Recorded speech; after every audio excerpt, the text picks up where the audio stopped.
Shalom, holy brothers and sisters. Thank you for watching. This week's Torah portion is Parshat Noach. It's in the book of Genesis, which is Bereshit in Hebrew. So one of the verses from this week's portion, I'll read the Hebrew and then I'll translate it and then I'll go into the commentary. And I'm sorry, I have a cold, so my voice is a little scratchy. It says, Ele toldot Noach. Noach ish tzadik tamim haya bedoroto. And in English it means, these are the generations of Noah. In Hebrew it's Noach. Noah was a completely righteous man in his generation. So according to Rashi, there's two interpretations of this verse. When it's saying that Noah was a righteous man in his generation, what does that mean? It could be interpreted positively and it could be interpreted negatively. The positive interpretation is that his generation was very evil, which is why God brought the flood, and he was only saving Noah and his family. It was Noah, his wife, his 3 sons, and their wives. So because that generation was so evil and they sinned so much, and specifically a lot of sexual perversions, God decided to destroy the world except for their family. So the positive interpretation is that compared to his generation, Noah was ish tamim, a completely righteous man. So because everyone else around him was completely sinful, compared to them, he was righteous. But the negative interpretation of this verse is that if Noah would have been alive in the days of Abraham, for example, he would not have been considered righteous at all. He'd just be an ordinary person. He was only righteous because everyone else around him was so lowly. So that's one interpretation. The other interpretation is that if he were alive in the days of Abraham or some other person in the Bible that was a righteous person, it would have been a positive influence on him and it would have elevated him. So if he was alive in a generation where there were positive influences and positive people and greater people, he would have been better than he was. So because he was born in such a lowly generation, it kind of prevented him from becoming his optimal self. And both of these interpretations could be true. So every person has 2 factors going on, nature and nurture.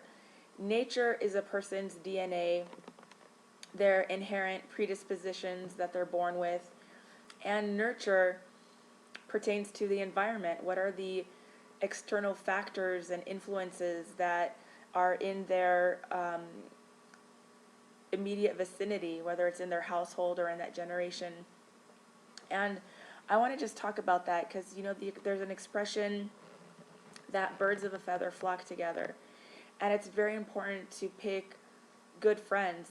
So if you want to be smart, hang around smart people and be very, very careful about the influences around you. If you want to be positive, hang around positive people and don't let negative influences into your life. Recently in pop music, there's a lot of really infectious beats. The music is really wonderful, but the lyrics are just horrendous. And when I listen to the radio, a song comes on, for example, and the lyrics are, I stay out too late, I have nothing in my brain. That's what people say.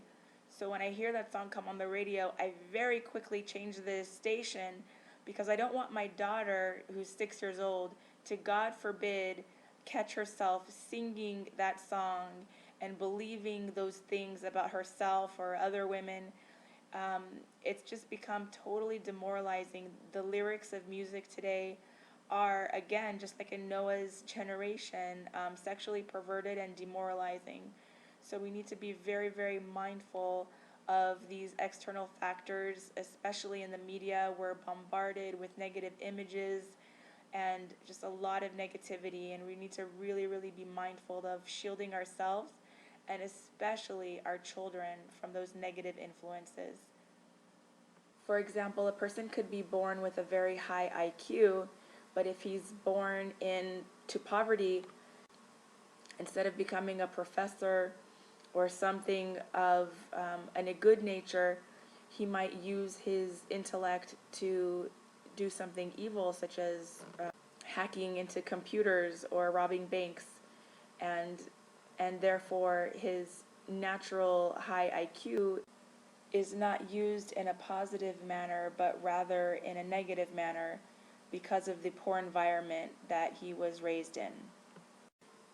The second verse in this week's Parsha that I want to read, it says, Et keshati natati ba'anan va'ita leot berit beini uveben haaretz. Sorry, it's a little hard to read without vowels.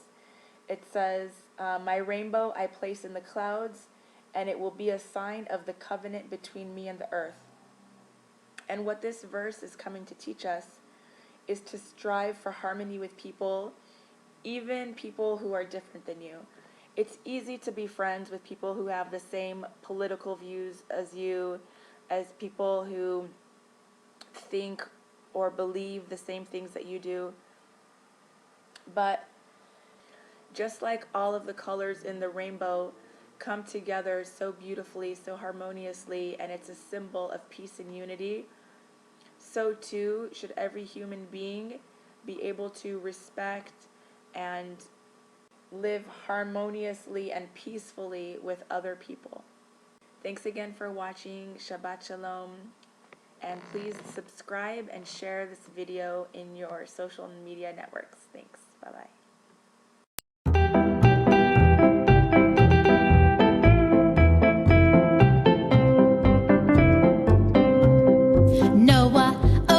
Lots of rain is on its way. Gonna rain and pour 40 nights, 40 days.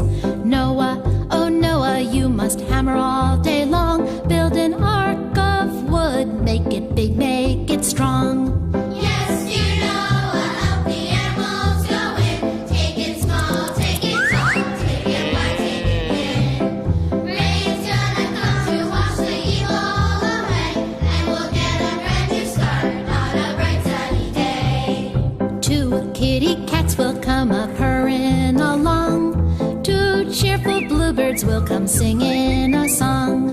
2 little mice will whisper, squeak, squeak, squeak. 2 green frogs will jump right out of the creek. Yes, dear Noah, help the animals go in. Take it small, take it tall, take it wide, take it thin. Rain's gonna come to wash the evil away, and we'll get a brand new start on a bright sunny day. 2 speedy tigers will come leaping inside. 2 tall giraffes will come a-hitching a ride. 2 hippopotami will stomp right aboard. Creatures all will come at the command of the Lord. Yes, dear Noah, help the animals go in. Take it small, take it tall, take it wide, take it thin. Rain's gonna come to wash the evil all away, and we'll get a brand new start on a bright sunny day. Rain's gonna stop and then the sunshine we'll see, and God'll make a rainbow for you and for me. It will be a promise that forever and a day God's love will shine on us, and with us will stay.